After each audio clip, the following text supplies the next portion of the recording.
اگلا سوال ہے کہ جادو کسے کہتے ہیں؟ اب اس کی تشریح مختلف علماء نے مختلف الفاظ میں کی ہے، لیکن ابن القیم رحمہ اللہ کی تعریف بڑی بہترین ہے۔ کہتے ہیں کہ جس عمل میں بد روحوں سے مدد لی جائے، جنات سے مدد لی جائے، مدد لے کے انسان کو تکلیف میں ڈالا جائے، انسان کو متاثر کیا جائے، یہ جادو ہے، ٹھیک ہے۔ اگلا سوال ہے کہ کیا جادو جنات کے ذریعے کیا جاتا ہے؟ بھائی جنات کے بغیر بھی ہوتا ہے۔ بخاری شریف کی حدیث ہے کہ نبی صلی اللہ علیہ وسلم پر جادو ہوا تھا اور وہ جنات کے بغیر ہوا تھا، ایسے ہی کالے علم کی بنیاد پر اس میں صحیح تاثیر رکھ دی گئی ہے کہ وہ جادو کیا جائے، بندے کو تکلیف شروع ہو جائے۔ دوسری قسم جادو کی یہ ہے کہ جنات کے ذریعے کیا جاتا ہے، بندے کے پیچھے جنات چھوڑی جاتی ہے۔ تو یہ دونوں چیزیں ہیں، جادو جنات کے بغیر بھی ہوتا ہے اور جنات کے ساتھ بھی ہوتا ہے۔ اگلا سوال ہے کہ جادو کی کوئی حیثیت بھی ہے یا محض افسانہ؟ بالکل حیثیت ہے بھائی۔ سورہ بقرہ میں اللہ پاک نے وضاحت سے فرمایا کہ وہ جو ہاروت اور ماروت تھے وہ اتر کر لوگوں کو جادو سکھلاتے تھے اور آگے کہتے تھے یہ کفر ہے، ٹھیک ہے۔ یہاں سورہ اعراف کو آپ پڑھیں، موسیٰ علیہ السلام کے مد مقابل جادوگر آئے تھے، موسیٰ علیہ السلام نے مقابلہ کیا، وقتی طور پر انہوں نے بھی کرتب دکھائے تھے، ان کی رسیاں سانپ بن گئیں، لوگوں کی آنکھوں پر اثر کر دیا، تو یہ بھی یعنی کہ وہ ان کی طاقت تھی۔ یہ مزید یہ دیکھیں اللہ پاک نے قرآن حکیم میں کیا فرمایا، من شر النفاثات فی العقد، جادوگروں کا تذکرہ ہے، اللہ ان کے شر سے بچا جو گروہوں میں پھونکتے ہیں۔ کون پھونکتے ہیں؟ جادوگر پھونکتے ہیں۔ اگر یہ پھونکنے کی اہمیت نہیں، ان گروہوں کی اہمیت نہیں، ان کا کوئی نقصان نہیں، تو پھر شر سے پناہ مانگنے کی کیا بات ہے؟ یہ چیزیں اس چیز کی دلیل ہے کہ جادو کی حقیقت ہے۔ نبی علیہ السلام کا فرمان ہے کہ 7 ایسے گناہ ہیں کہ بندے کو ہلاک کر دیں گے اگر بندہ پڑ گیا، ان میں ایک جادو ہے۔ یہ نبی علیہ السلام کا، یہ خود نبی صلی اللہ علیہ وسلم پر جادو کا ہونا اس چیز کی بہت بڑی دلیل ہے کہ جادو کی حقیقت ہے۔ یہاں ہم دیکھیں سورہ مائدہ میں اللہ پاک نے فرمایا کہ عیسیٰ علیہ السلام کو لوگوں نے کہا کہ آپ جادوگر ہیں۔ یہ اسی طرح سورہ اعراف کے اندر آتا ہے کہ موسیٰ علیہ السلام کو قوم والوں نے کہا کہ آپ جادوگر ہیں۔ یہ اسی طرح سورہ مدثر کے اندر آتا ہے کہ لوگوں نے نبی کریم علیہ السلام کو جادوگر کہا۔ یہ اسی طرح سورہ زاریات کے اندر آتا ہے کہ ہر نبی کو لوگوں نے کہا کہ تم جادوگر ہو۔ لیکن ایک بات دیکھیں، ہر نبی کو کہا گیا کہ تم جادوگر ہو، آگے سے نبیوں نے یہ نہیں کہا کہ جادو ہوتا ہی نہیں ہے، نبیوں نے یہ کہا کہ ہم جادوگر نہیں ہیں۔ یعنی کہ ان کا یہ جواب اس چیز پر دلالت کرتا ہے، وہ کہتے ہیں کہ جادو ہے، جادو برحق ہے، نقصان دے سکتا ہے، لیکن ہم جادوگر نہیں ہیں۔ تو یعنی کہ خلاصہ کلام یہ ہے کہ جادو ایک حقیقت ہے، مہر افسانہ نہیں ہے۔ اگلا سوال ہے اگر جادو کے ذریعے بربادی ممکن ہے تو بین الاقوامی طور پر قومی اسلحے کے بجائے اس سے مدد کیوں نہیں مانگی جاتی؟ بھائی جنات کا معاملہ ہو یا جادو کا معاملہ ہو، یہ انفرادی طور پر بندہ بندے کو تکلیف دے سکتا ہے، اجتماعی طور پر قوموں کو غرق نہیں کر سکتی۔ اتنی جادو کے اندر طاقت نہیں ہے، اتنی جنات کے اندر طاقت نہیں ہے۔ اگلا سوال ہے کہ کیا جادو کفر ہے؟ بالکل کفر ہے، اللہ پاک نے سورہ بقرہ میں جادو کو کفر قرار دیا ہے۔ اگلا سوال ہے کہ جادوگر کی سزا کیا ہے؟ اگر شرعی نظام ہو تو جادوگر کی سزا قتل ہے۔ مختلف ایسی حدیث ہے، امام بقی رحمہ اللہ نے سنن ابن عمر سے یہ نقل کیا ہے، انہوں نے جادوگر کو جادو کی وجہ سے قتل کر دیا۔ اسی طرح کی ایک حدیث انہوں نے سیدنا جندب رضی اللہ تعالیٰ عنہ ان سے نقل کی ہے کہ انہوں نے جادوگر کو قتل کر دیا۔ اسی طرح انہوں نے تیسری حدیث نقل کی ہے کہ سیدنا عمر رضی اللہ تعالیٰ عنہ نے اپنی دور خلافت میں قانون پاس کر دیا، جو جادو کرے گا وہ قتل کیا جائے گا۔ اسی طرح اگلا سوال ہے کیا نبی کریم علیہ الصلوۃ والسلام پر بھی جادو ہوا تھا؟ جی ہاں بالکل ہوا تھا۔ بخاری شریف کے اندر حدیث ہے کہ نبی صلی اللہ علیہ وسلم پر بھی جادو ہوا تھا، لیکن کس حد تک ہوا تھا وہ وضاحت بھی موجود ہے کہ نبی علیہ الصلوۃ والسلام کوئی کام کرتے تھے لیکن آپ کے ذہن میں ہوتا تھا میں نے نہیں کیا، یا کبھی نہیں کیا ہوتا تھا تو آپ سمجھتے تھے کہ میں نے وہ کام کیا ہے۔ کسی سے نہیں ملے ہوتے تھے لیکن آپ سمجھتے تھے کہ میں اس سے ملا ہوں، اس سے زیادہ نہیں۔ دین متاثر نہیں ہوا، شریعت متاثر نہیں ہوئی۔ بعض لوگ کہہ دیتے ہیں کہ نہیں نبی صلی اللہ علیہ وسلم پر اگر جادو ہوا تو پھر اسلام جھوٹا ہو جائے گا، لہذا ان باتوں کا انکار کر دو۔ یہ کیسی عقل مندی ہے؟ حدیث میں تو لکھا ہوا کہ جادو ہوا اور کس حد تک ہوا، یہ لکھا ہوا ہے کہ دین متاثر نہیں ہوا، اللہ نے دین کی حفاظت کی۔ یہ بعض لوگ کہہ دیتے ہیں کہ نبی پر کیسے جادو ہوگا؟ بھائی قرآن پڑھیں، سورہ اعراف پڑھ کے دیکھیں، موسیٰ علیہ السلام پر ہو گیا تھا، جادوگروں نے جو رسیاں پھینکی تھی موسیٰ علیہ السلام بھی انہیں سانپ دیکھ رہے تھے، یہاں تک اللہ پاک فرماتے ہیں کہ ہم نے کہا کہ موسیٰ ڈرنے کی کوئی بات نہیں، ٹھیک ہے، جب موسیٰ علیہ السلام پر ہو سکتا ہے تو نبی صلی اللہ علیہ وسلم پر بھی ہو سکتا ہے۔ اگلا سوال ہے کہ کیا نبی صلی اللہ علیہ وسلم کے گھر والوں میں سے بھی کسی پر جادو ہوا تھا؟ ہاں بالکل، اس حاکم کے اندر حدیث آتی ہے کہ سیدہ عائشہ پر بھی جادو کیا گیا تھا۔ اسی طرح بہقی شریف کی حدیث ہے کہ سیدہ حفصہ رضی اللہ تعالی عنہا ان پر بھی جادو ہوا تھا۔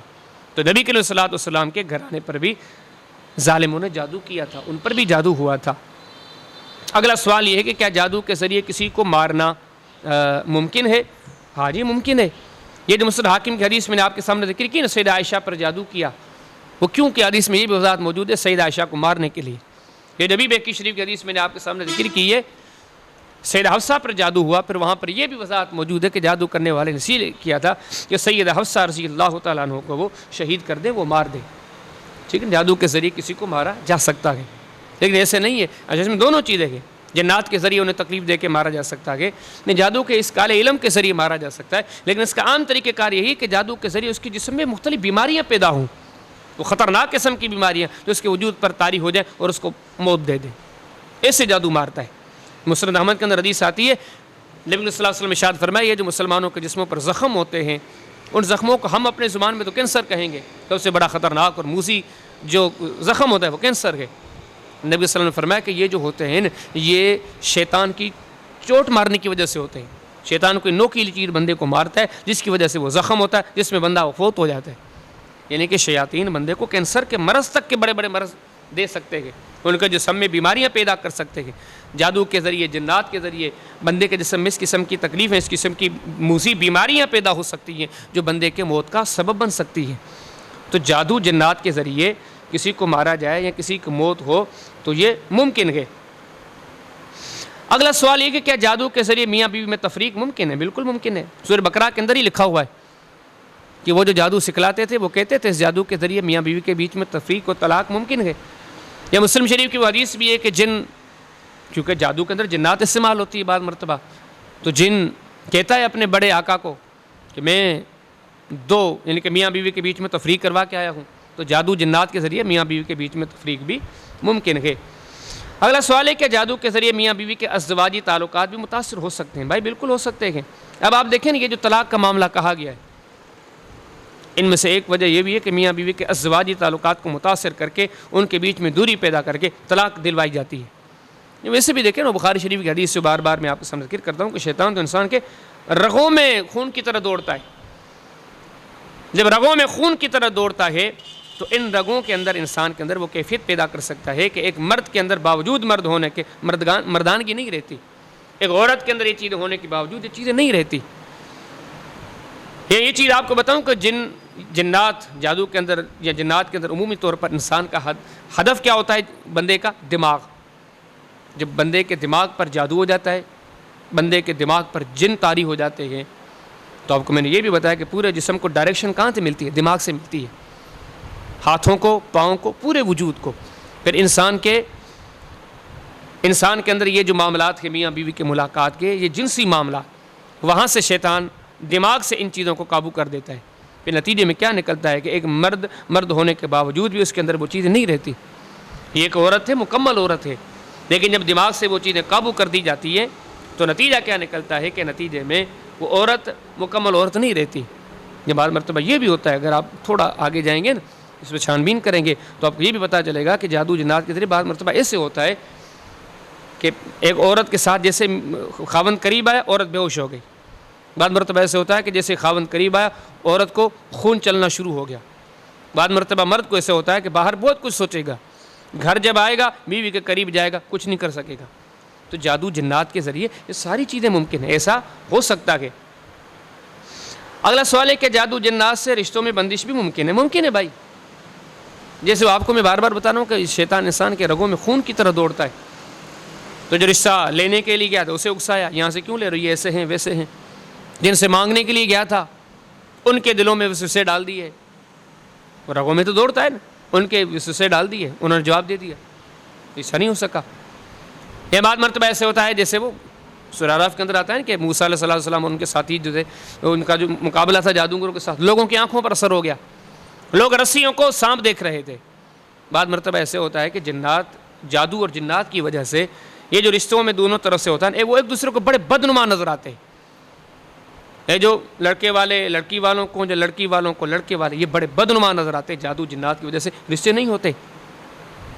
یہ بعض مرتبہ یہ بھی ہوتا ہے کہ جادو جنات کی وجہ سے ایک جادوگر جنوں کا کوئی لشکر بھیج دیتا ہے شیاطین کا، وہ جا کے اس گھر کو گھیر لیتے ہیں، وہاں ہر آنے والے کو بڑی گھٹن محسوس ہوتی ہے، بڑی تنگی محسوس ہوتی ہے، بڑے وسوسے آتے ہیں، بڑے خیالات آتے ہیں، رشتے مانگنے والے جیسے آتے ہیں تو ان کو سکون ہی نہیں آتا، وہ بڑے وہاں سے بزر بن کے چلے جاتے ہیں. اس بہت ساری اگر آگے وضاحت کی جائے، خلاصہ کلام یہ ہے کہ جادو جنات کے ذریعے رشتوں میں بندش بھی ممکن ہے. اگلا سوال ہے کہ کیا جادو جنات کے ذریعے کاروبار متاثر ہو سکتا ہے؟ بالکل متاثر ہو سکتا ہے. یہی چیزیں سامنے رکھیں اور پھر دیکھیں. مثال کے طور پر دکان چلانے والے کا ذہن جادو جنات کی وجہ سے متاثر کر دیا گیا، دکان پر بیٹھتا ہی نہیں، کام میں دل ہی نہیں لگتا، کوئی چیز اچھی نہیں لگتی. اس کی مثال یہ ہوتی ہے اس قسم کے لوگ گھر پر فٹ فاٹ ہوتے ہیں، باہر گھومتے جانے فٹ فاٹ ہوتے ہیں، دکان پر آئے مزہ ہی نہیں آتا، دکان پر بیٹھنے کو دل نہیں کرتا. یہ جادو ہوتا ہے. اس بندے پر جادو ہو گیا ہے، اس بندے کے پیچھے جنات چھوڑی گئی ہے تاکہ اس کا کاروبار برباد ہو جائے. بعض مرتبہ کسٹمروں کے ذریعے کاروبار برباد کی جاتی ہے. جنات کا بڑا وفد چھوڑ دیا جاتا ہے، اس کے دکان کے گرد گھومتے ہیں. جو قریب آتا ہے اس کو وہ بدنما کر کے دکھاتے ہیں، جو قریب آتا ہے انہیں بڑے گھٹن محسوس ہوتی ہے، جو قریب آتا ہے انہیں دور کر دیا جاتا ہے. بعض مرتبہ ایسے بھی تو ہوتا ہے. یہ قرآنی آیت میں بار بار دوہرا رہا ہوں، جادو جنات کے ذریعے آنکھوں پر کنٹرول ہو جاتا ہے. بندہ دکان پر گیا، کوئی چیز خریدی اور اسے کیڑے نظر آ رہے ہیں، حالانکہ کیڑے تو نہیں ہیں لیکن جادو ہو. ان سب لانے جانے والوں پر جادو ہے. یہاں پر جادو کا اثر ہو گیا ہے. اچھی چیزیں بری نظر آ رہی ہیں، کھانے پینے کی چیزوں میں کیڑے نظر آ رہے ہیں. تو جادو جنات کی وجہ سے یہ سارا کچھ ممکن ہے. ٹھیک ہے، یہ چیزیں آپ سمجھتے چلیں. اگلا سوال ہے کہ کیا کوئی جادو یا جنات کے ذریعے ذہنی پریشانیوں میں بھی پڑ سکتا ہے؟ بالکل بھائی. ابن ماجہ کی حدیث میں نبی آپ کے سامنے ذکر کی کہ ایک صحابی نے نبی علیہ السلام کو شکایت کی، کہا کہ اتنا سوچوں میں پڑ گیا ہوں کہ نماز پڑھنے کے بعد سلام پھیرتا ہوں، یہ بھی پتہ نہیں چلتا میں نے کیا پڑھا. تو نبی کریم علیہ الصلوۃ والسلام سمجھ گئے کہ اس کے اندر جن ہے، جن نے اس پر حملہ کیا. آپ نے فرمایا اخرج یا عدو اللہ، اللہ کے دشمن یہاں سے نکل جا. ٹھیک ہے نا، تو یہ بھی ممکن ہے. اگلا سوال ہے کہ کیا جادو جنات کے ذریعے عورت کی زچگی بھی متاثر ہوتی ہے؟ یعنی عورت کے پیٹ کے بچے کے معاملے بالکل متاثر ہو سکتے ہیں. اب دیکھیں جو شیطان انسان کی جن انسان کی رگوں میں خون کی طرح شامل ہے وہ تو کہیں کچھ بھی کر سکتا ہے. کہ خون تو پورے جسم میں چلتا ہے نا. اس کو یہ بھی اللہ نے اختیار دیا ہے کہ یہ، کیونکہ بعض روایت میں بھی یہ بھی آتا ہے کہ عورت کے رحم میں جا کے بھی وہ چونک مارتا ہے، وہاں سے خون بہ پر. جیسے الاوسط کے اندر آتا ہے، سن عبداللہ بن عباس سے منقول ہے. یہ اس کی طاقت کا بیان ہو رہا ہے کہ یہ عورت کے رحم یا عورت کے رگوں میں پہنچ کر بھی اسے چوٹ پہنچاتا ہے، یہاں تک کہ خون چل پڑتا ہے. یہ جو حیض کے خون کے بعد جو خون آتا ہے، جسے عربی میں استحاضے کا خون کہا جاتا ہے. حیض کا خون سخت گاڑھا ہوتا ہے، جبکہ استحاضے کا خون عام خون جیسا خون ہوتا ہے. وہ کیسے آتا ہے؟ وہ رگ کے پھٹنے سے آتا ہے. وہ رگ کیسے پھٹتی ہے؟ اس میں شیطان چوک مارتا ہے. تو آپ دیکھیں جو شیطان ان رگوں تک جو پہنچ سکتا ہے، جو چوک مار سکتا ہے، جو خون بہا سکتا ہے، وہ عورت کے پیٹ کے معاملات کو بھی متاثر کر سکتا ہے. ایسے ہوتا ہے معاشرے میں. کئی آپ ایسے دیکھیں گے کہ عورت کہتی ہے مجھے بچہ نہیں ہوتا، دوسرے ماہ میں، تیسرے ماہ میں، چوتھے ماہ میں آخر وہ بچہ فوت ہو جاتا ہے. ہوتا ہے لیکن فوت ہو جاتا ہے. یہ ممکن ہے سارا کچھ. دیکھیں جو دماغ پر کنٹرول شیطان جن کر سکتا ہے، دل پر کر سکتا ہے، رگوں میں چل سکتا ہے، جسم کی رگوں میں چونک مار کر خون بہا سکتا ہے، یہ سارا کچھ ممکن ہے کہ ایک عورت کے یہ جو بچے کی پیدائش کے معاملات ہیں، یہ جو زچگی کے معاملات ہیں، یہ اس سے متاثر ہوں. اگلا سوال یہ کہ مزید جادو جنات کے ذریعے کون کون سے جسمانی تکلیفیں ممکن ہیں؟ بھائی ہر چیز ممکن ہے. آپ ایسے سمجھیں کہ جسمانی طور پر جو تکالیف ممکن ہے، جادو جنات کے ذریعے ان ساریوں کا امکان موجود ہے. ایسے نہیں کہ بس جیسے جادوگر کرتے جائیں گے ہوتا، ایسے بھی نہیں ہوتا. اس قسم کی مثالیں میں ملتی ہیں. ایک مصنف نے کتاب لکھی ہے 500 سوالات اور ان کے جوابات، بڑی اچھی کتاب لکھی ہے جادو جنات کے بارے میں. تو اس نے ایک عورت کا واقعہ لکھا ہے. وہ عورت کہتی ہے کہ میں نے ایک شخص سے شادی کرنے کی کوشش کی، میں نے بڑے بڑے جادوگروں کے پاس گئی، اس کے پاس گئی، اس کے پاس گئی، میں نے اپنی پوری کوشش کی، لیکن اس بندے پر جادو جنات کا کوئی اثر نہیں ہوا. میں اسے شادی نہیں کر سکی، میں اس کے دل میں اپنے لیے محبت پیدا نہیں کر سکی. جب معاشرے میں بھی آپ ایسے بہت سارے لوگ دیکھیں گے جو رشتوں ناتوں کے چکروں میں سارے عاملوں کے پاس جاتے ہیں، سب کے پاس چکر لگاتے، ہوتا کچھ نہیں ہے. یہ آپ کے ذہن میں رہے کہ جیسے عامل کہیں ایسے ہوتا جائے، جیسے جادوگر کریں کرتے جائیں، ایسے نہیں ہے. یہ جتنا بھی ہو اللہ چاہتا ہے تو ہوتا ہے، اللہ نہیں چاہتا تو نہیں ہوتا.